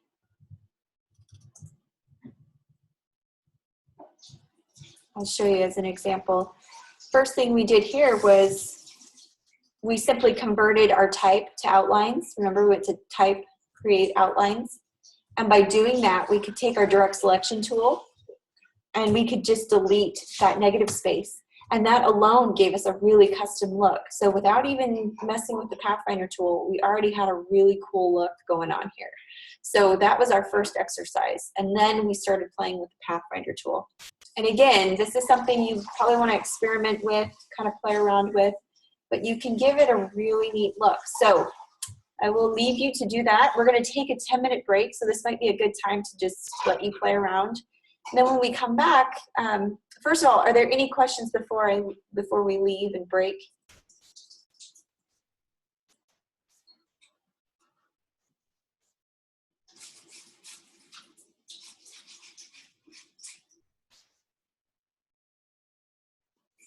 Any questions at all? We okay? We're good? Drilling, well, I'm glad you're having fun, Crystal. That's the point. This is a really fun class, and I know that we're going fast and there's a lot going on. I will hopefully, try to go slow enough that we can pick up on these little subtleties, but this is just exploring what we can do with type. It's not so much mastering how to do it, but we just want to be able to explore our options. So you're not just limited to typing things on a page. This makes Word look, totally old school. People who use Word, have no idea what you can do when you put it into a software program that's meant to manipulate type. So, okay, Awesome. I'm glad you guys are having fun. We'll come, there's more to come, but practice this, and this might give you a chance to play around with this exercise since this was a little bit more heavily involved. We'll come back in 10 minutes, stretch your legs or practice. When we come back, I'll ask if there's any questions on this demo, and then we'll move forward to a few others that we can do. And then I'll jump into the logo design so that you can see what it is that I'm expecting. So keep Illustrator up, and I will see you guys in 10 minutes.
Okay, guys, so we are back.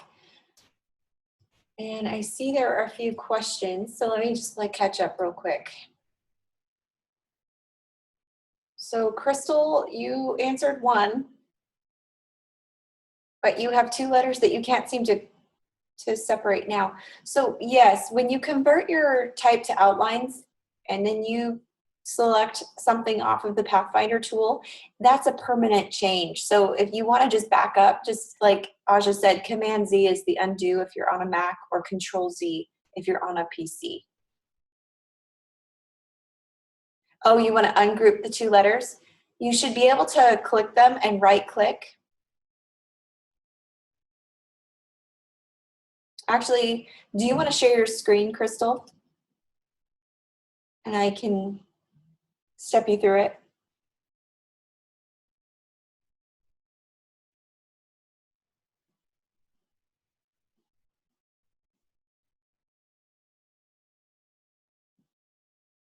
Oh, I forgot you're in class. I'm sorry. Okay, so let me just show you. I think this is what you're referring to. You have, you've got your two letters and if you right click, ungroup, that should allow you to select them individually now. Is that what you're referring to? Yeah, but it doesn't let you. Maybe try your direct selection tool. You've skewed something, oh dear. Probably use your direct selection tool, right click and group, and see if you can move it with your direct selection tool. If not, Illustrator won't let you type anything.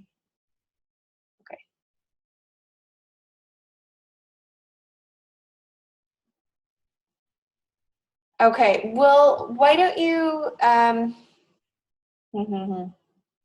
the only option is group. Oh, that's strange. Well, without seeing your screen, it's hard to tell what's going on. Maybe just use your direct selection tool to see if you can break it up or start over. Sometimes if you mess around with it, maybe it just, sometimes it's better to just start over. Or come, I can help you if you can take a screenshot, or not a screenshot, but as I need to see your screen is what I'm saying. Ashley, do you want to share your screen? It looks like Illustrator's not letting you do anything. Sorry, Crystal.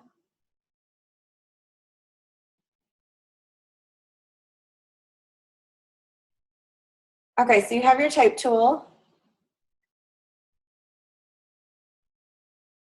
All right, so it looks like, go to your character. If you click on that little link, just above in that gray area above your text box in the center, it says character in white letters. You see that? Can you click on that? And look at the size of your font. Okay. You probably want a small font size. 12. Okay, and now double click in your text box. And then just start typing. Okay, now once you've started typing, I want you to click on Command A. Or make sure you're in your text box. So double click in your text box.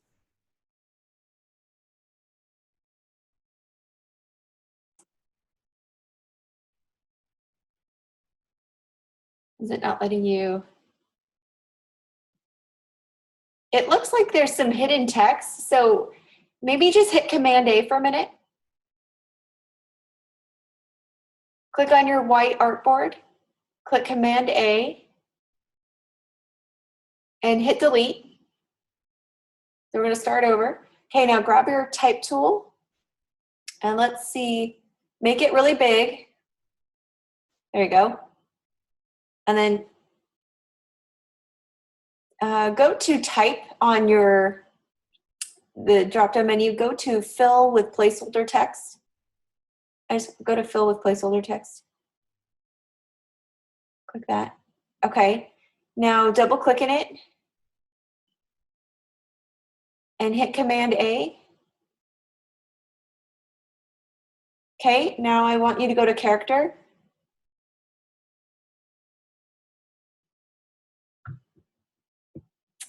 What is it doing? Your font size is okay.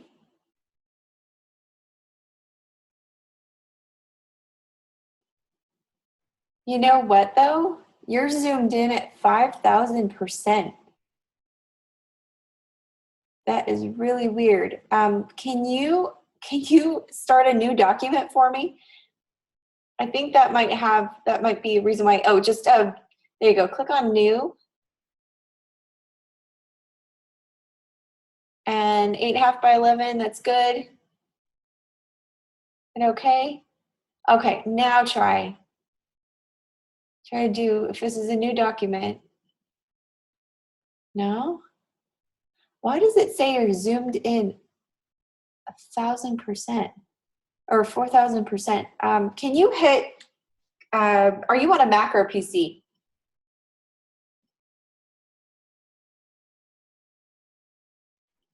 You want a PC? Or if you're on a Mac, can you hit Command 1?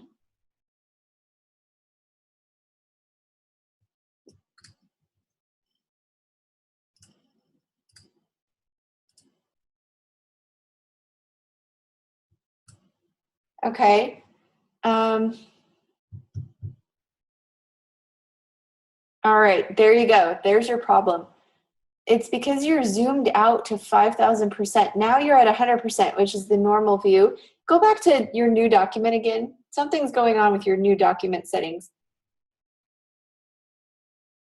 Oh, I see. Okay, don't click anything. Okay, I want you to change the width to 8.5.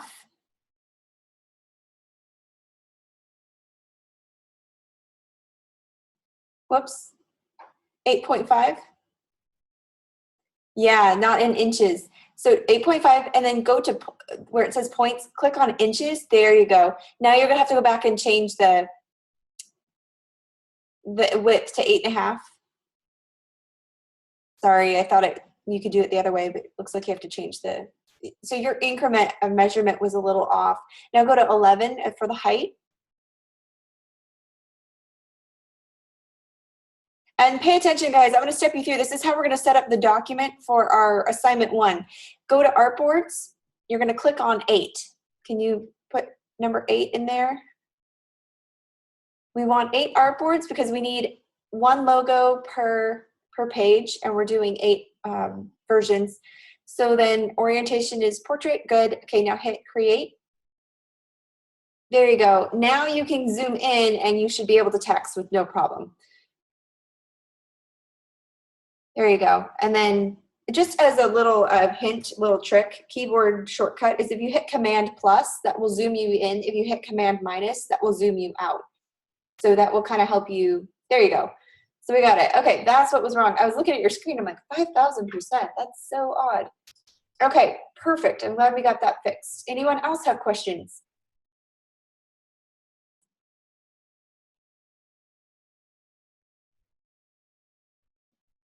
All right, so we're going to go ahead and go to the logo design. We kind of ran out of time doing the text effects. So what I'm going to do is show you a little bit what you're going to be expected to know for the logo design.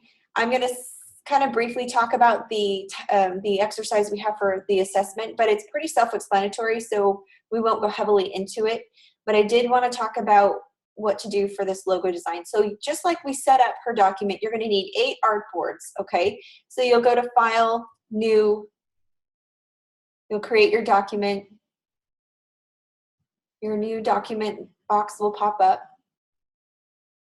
And then you want to make sure you're in inches always, inches, and you want 8.5 by 11, okay? You want 8 artboards. There's 4 companies. You need 2 logos per company, and you need a logo on each page. So if you do the math, that's 8 artboards. And then you'll hit OK, create. And then that will create your 8 artboards, all right? So this is just an example of how to do the first one. It's Jumping Spider Toys. This is how you're to format it. You need the name of the company right here, and then you need the name of the font and then the font style you use. So in this case, if I used Futura and my font style was book or bold,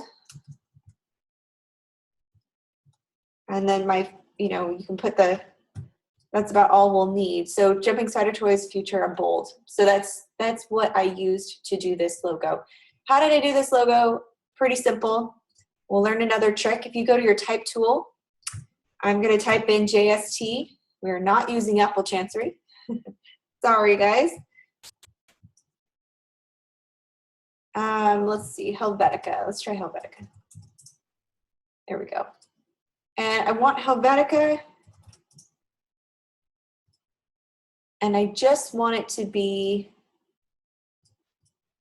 bold. I don't want it condensed. Let's see if it'll let me.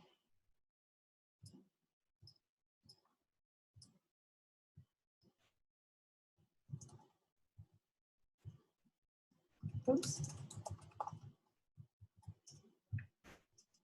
Okay, I'll do a heavy, that's fine. All right, so I've got this right here. I've typed in my acronym, which is for our lettermark. Now, a lettermark is not basically it's just using typography. It's arranging your type. So there's no graphics, there's no real illustrations really in the lettermark logo design. What it is you take the type and you manipulate it so that it looks unique. It looks like you have to arrange it creatively so that you can, how do I say it? So you can kind of depict what the company is that you're designing for. So if you take the font right here and go to type create outlines, just like we've been practicing,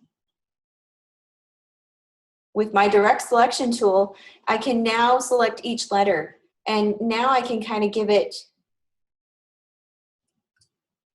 its own angle. So I'm going to ungroup this. Now I can individually play with each letter. The way I did that was I clicked on them and I right-clicked, and then it gives me a chance to ungroup them. So in this case, I'm just going to, if I hover over, I'll zoom in so you can see. If I hover over this last anchor point here, it'll allow me to click and rotate. My arrow almost changes. You see how it turns into a curvy arrow?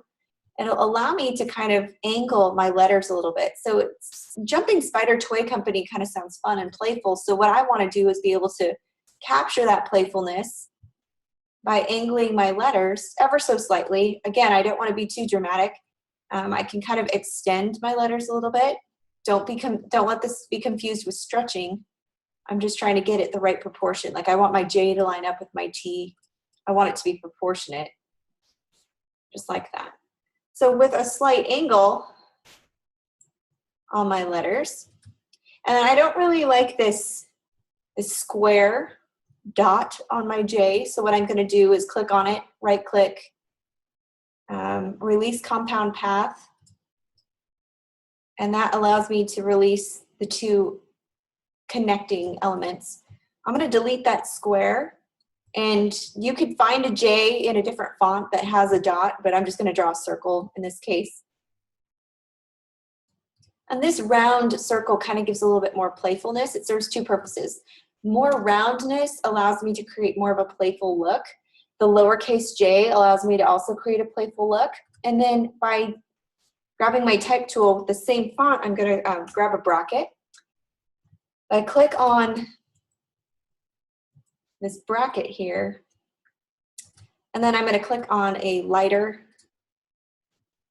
font style. So I'm still using the same font. I'm going to go to type, create outlines. You're probably saying, okay, Mrs. Woodland, what are you doing? Where are you going with this? I'm going to give it kind of an illusion of a spider. So these are going to be the legs that come out.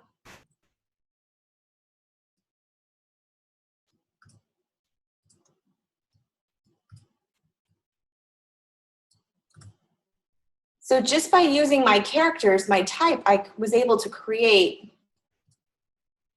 kind of a playful looking thing. And that's okay. If you had that idea, go with it. I've had a lot of students use that idea. No two spiders look alike. I mean, I've done spiders different ways, but this is an interesting way to do it. Or you could just be simple and you don't need any spider element. In this case, I just grabbed a little circle, and I drew it underneath this S.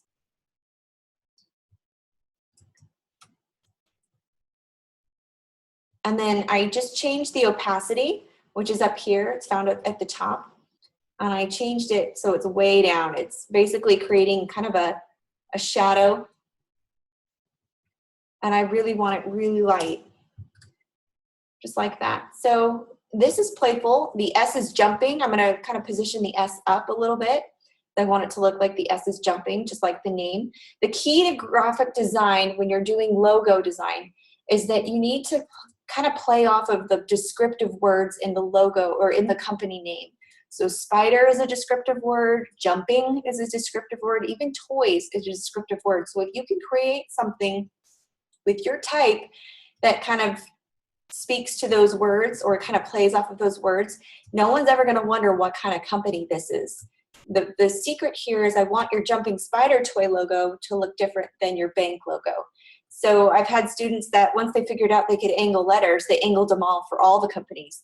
That's not the idea we're going for here. We really want them to look different. So if you're going to angle letters for the toy company, then I want you to have a different approach for the restaurant or for the bank.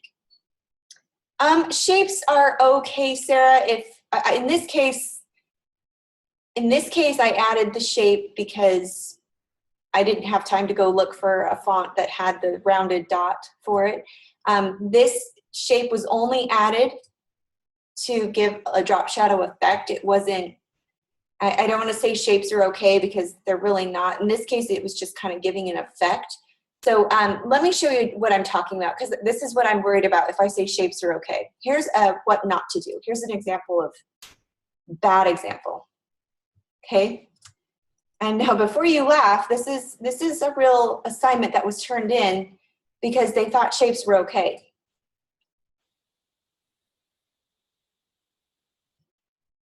So they went crazy with shapes. In fact, they use shapes throughout. They've got the star, the circle, they've got backgrounds, they're using gradients.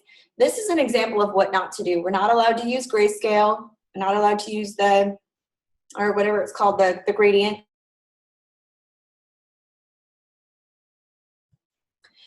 Sorry, I'm having a coughing attack.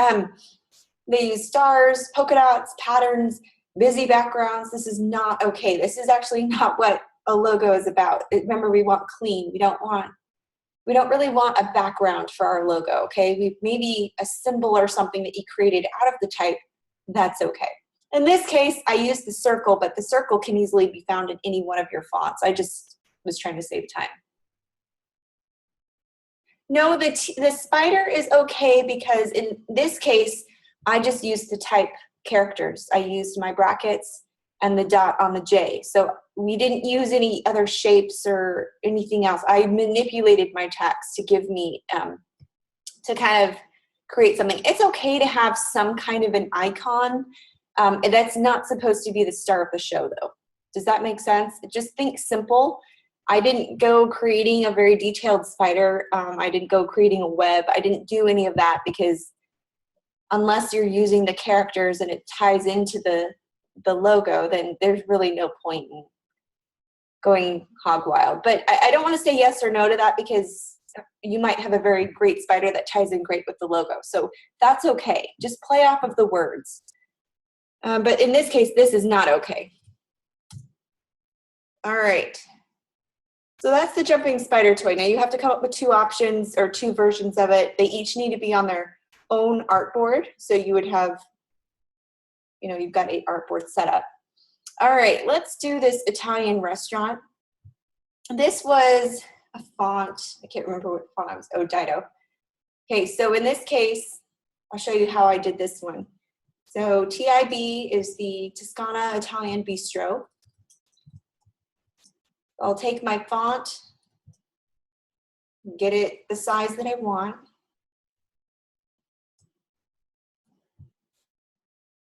Okay, and then in this case, to make it stand out, I was gonna make this bold, the I bold, to kind of add some oomph and body to the logo and keep the other letters regular.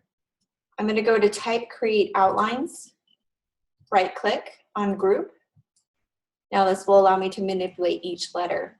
In this case, I only want to make the I just slightly taller so it stands out. I'm going to make sure my spacing is just right. And then with the I, again, I could go searching for a font that had a dot on my I. So maybe let's try Times New Roman. Or even Dido has, there we go. So there's the I right there. That's what I want. So instead of drawing a shape, I'll show you what I'm trying to do, Sarah. All right, so I drew a lowercase I because it has that round dot that I need. So I'm going to go to Type, Create Outlines, right-click, Ungroup, Release Compound Path so I can grab the dot on the I. And I'm going to put it over my I like that. And this can serve two purposes. I can do several things with this. In this case, I'm going to do the pizza slice. This is an Italian restaurant, so I think it'd be cool to do maybe a pizza slice. That makes sense, right? I'm trying to set it apart from a toy store. So how can I do this? How can I make this look like it's a restaurant? So in this case, I will use a triangle only for the purpose of getting the effect that I need. I'm not going crazy with shapes like that other example. I'm just going to create that pizza slice. If you change your stroke, give that a white stroke and kind of overlap it. Make it small. And then you can adjust your stroke up at the top here, or you can go to your window drop-down menu and click on stroke. And the stroke box will come up, and this will allow you to kind of do a heavy stroke or a light stroke, whatever effect you're going for. You want things to be proportionate, all right? And then down here, you'll write whether or not it was what font you used and then what font style you used to create that effect. So that's for an Italian restaurant. So are there any questions about this? Yeah, it's easier than the Pathfinder. Sometimes it can work. Sometimes you do need the Pathfinder to give you a very specific effect, but in this case, this was easier. I could have used the Pathfinder for sure. You could have used it for this as well, but I liked this, this look.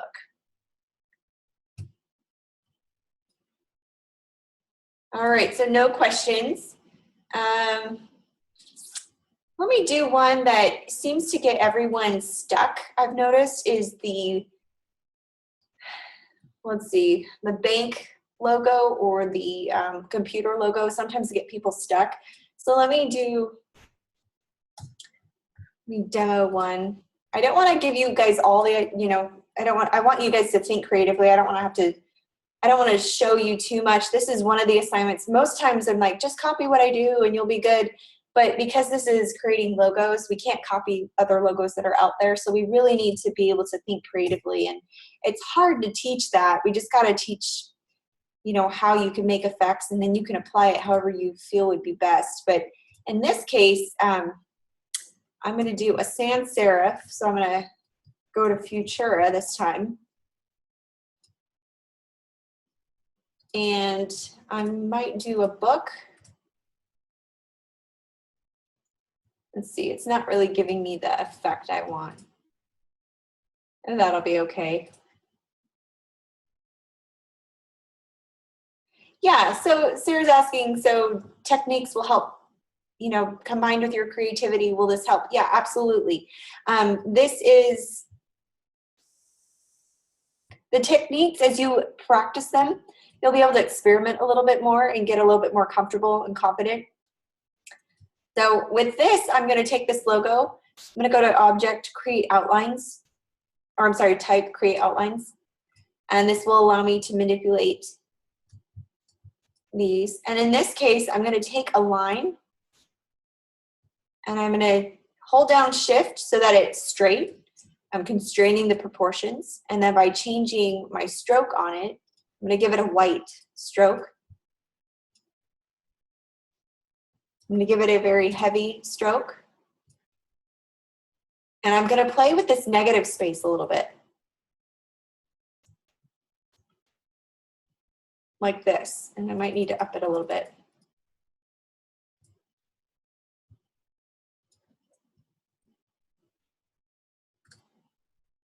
By doing this, I am kind of creating the illusion of a lock.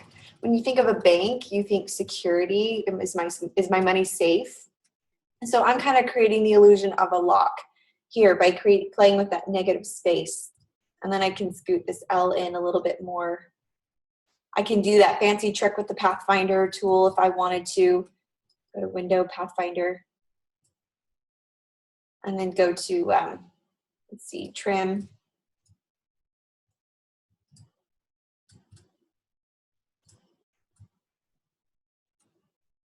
You know, you could do an effect like that. But really, it's up to you. Just come up with something that shows, that kind of plays on those descriptive words. What is this company about? How does it look different? So I want you to think in that terms. And here's another one. Oh, we're running out of time, so I might have to stop there. But I want you to think, how can I make these companies look different? How can I do a play on words? You're creating a logo, something that's going to be iconic and recognizable. I want a toy store to look different than your computer company. I want your bank logo to look different than your Italian restaurant. Don't apply the same effect to all of them. This is an opportunity to experiment and have fun. And I showed you a few ways that you can kind of get creative with this. When you're all done, this is how you're going to export your PDF. You go to File, Save As.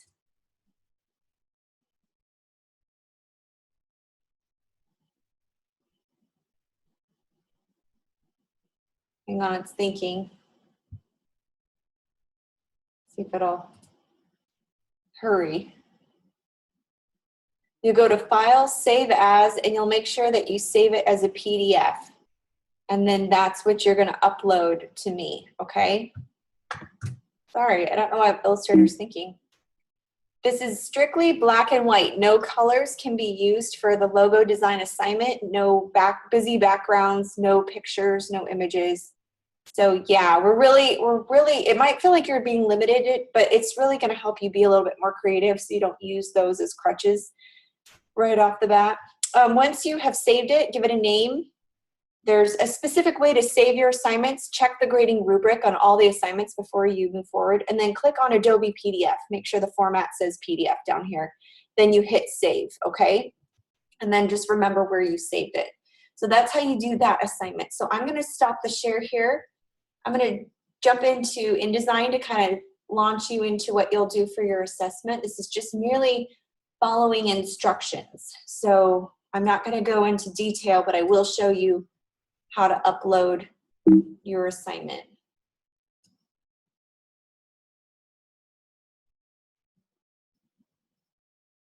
Hang on, it's thinking. Everything's going so slow, dear. All right, so I'll share my screen here. You'll click on New Document.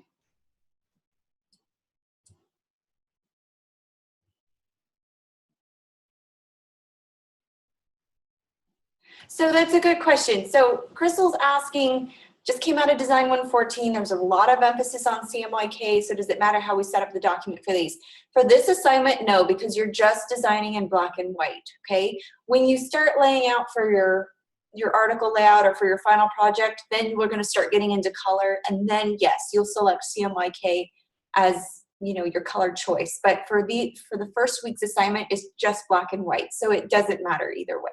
Great question. Yeah, excellent question. So yeah, unfortunately, the first assignment, we just have to use black and white. No grayscale, no gradients. Okay, so let's set up our document really quick. I'll show you how to set it up, and then I'm going to set you loose on it. But I did post grading rubrics under each assignment, so you know what you're going to be graded on before you even submit it. So there's no surprises. All right, this is just a matter of, can you follow directions, okay? So if you follow along, I'll go through the requirements. You go to File, New Document, 8.5 by 11. You want to deselect facing pages. We do not want that box checked, so uncheck that box. Number of pages, you're going to want 5 pages, I believe. So we'll do 5 pages. And then page size is letter, that's 8.5 by 11 is your standard. And then we ask that you do it in a landscape format. So it's going to be the landscape look. And then you're going to need to set up your margins. So what you want to do is uncheck this little chain link that you see here. It makes all the settings the same, but we're going to have different settings for each one, so we don't want them all to be the same.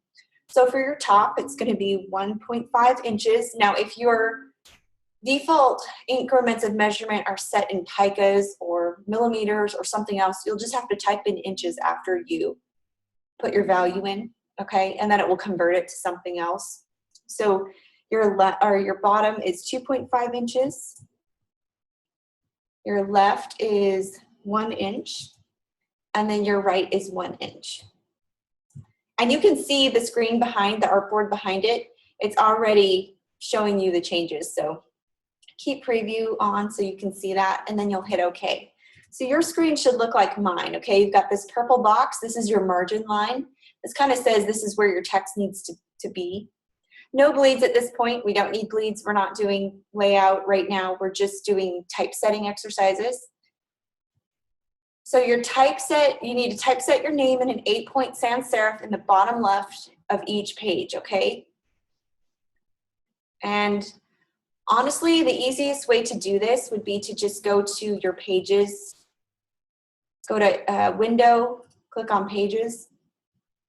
And this allows you to see each one. Now you could copy and paste your name in each box, or you can just go to your master pages. Right, Crystal, just like that. If you're familiar and comfortable with master pages, then I suggest you double click on your A master and you just create a folio at the bottom here. So you need 8-point font and then your name. So my name would be, this is Woodland.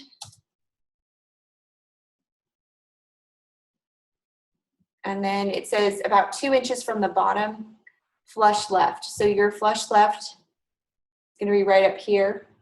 Also found in your paragraph formatting settings, and that can be found in your window drop-down menu.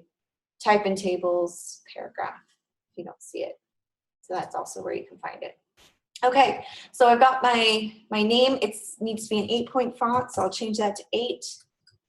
Now that it's on my one master, if you click on page 1, it's there, page 2, page 3, page 5, so it's there. And I only had to do it one time. So that's the beauty of master pages. So we'll get into more of that as we move forward into the course. If you're familiar with them, they're very handy. Okay, I'll do the first exercise for you, and then I'm going to set you loose. So this is what it looks like exactly in your assignment. It says page 1, the text is truth, here are the specs. So all you have to do is take the word truth. I'm going to move this up. You could just copy and paste the content. Highlight it. It gives you the points, so it says 225. You probably want to pull up your character settings. That can be found under Type and Tables, Character. And you can set your settings. So 225 as the point, and then 225 is your leading. You won't see a change in your leading because leading is the space between your lines of text. We only have one line of text, so you're not going to see a change. But you will see a change if you had multiple lines of text. So in this case, truth is the word, and it says make sure it's Times New Roman. So you can do all your changes here. And we want it to be regular. Highlight it so the changes can take effect. Times New Roman regular. I want it flush left, align left, and then look at the space between the letters. Does it look even? Use the kerning tool to make any adjustments. If you wanted to tighten the space of the letters, you could. You could use the kerning. That tightens the space. But I think the letters are plenty spaced out, so there's no need to do that. So that's page 1, okay? That's all you need to do. And just follow the instructions. You'll have 5 pages of these exercises.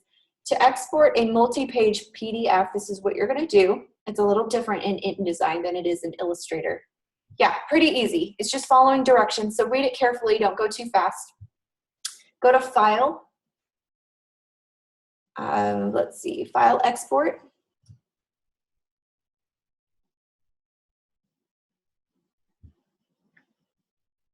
And you'll give it a name, whatever name it asks you to name it in the grading rubric. Make sure the format says PDF and then hit Save. Okay? And that's all you have to do. You can also go to Adobe PDF Presets, select smallest file size, give it a name, hit Save. That's also another way to do it. So that's how you set up that document. It's pretty simple. They give you the step-by-step instructions. It's just a matter of following through on these. I'm going to close out of this, and I'm just going to show you real quick one last thing. You guys are free to go if you need to. The last thing that I wanted to show you was a PowerPoint slide, just so that you know what letter marks are and how they differ from the rest. There's a YouTube video that I'll post in the announcements. You can kind of check out, you know, what to expect. But letter marks basically echo the image of the company. And I have some examples here I want to show you. Let's see, let me find. So here's some different options of how to use the letter marks. So lettermark design is is a little different than you're probably used to. And I want you to kind of look at what the difference is. There's word marks, there's brand marks, but a lettermark logo design uses text to create a unique typographic mark. So look at the different fonts that were used to achieve this look. So for example, a company might use its initials in a very unique design as its logo. So those letters become the brand icon. So the letters alone become the icon and the art.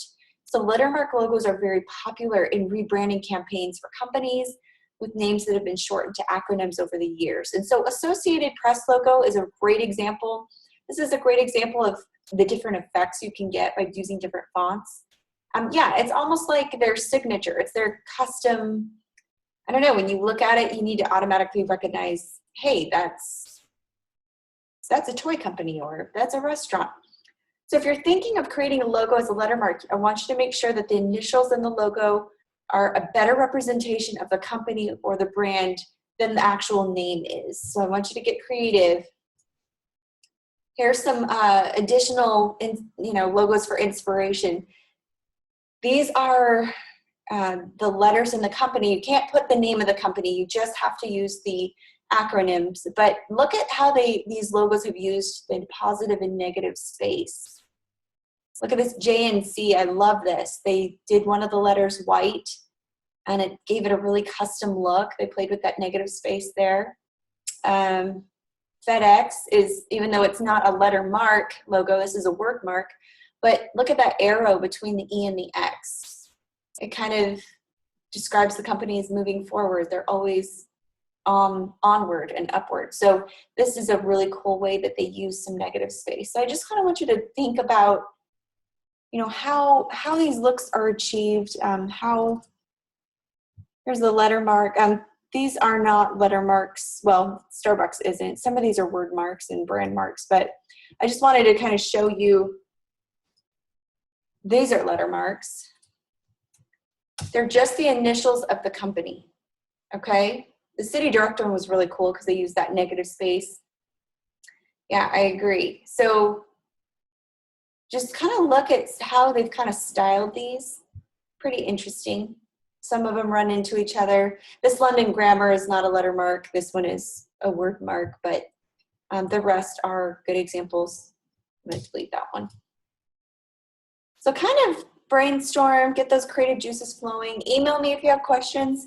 I'll be here on Wednesday for our multi-session for week 1. And then if you want to bring your assignment and go over some things, I can help with that too. Are there any questions as we end?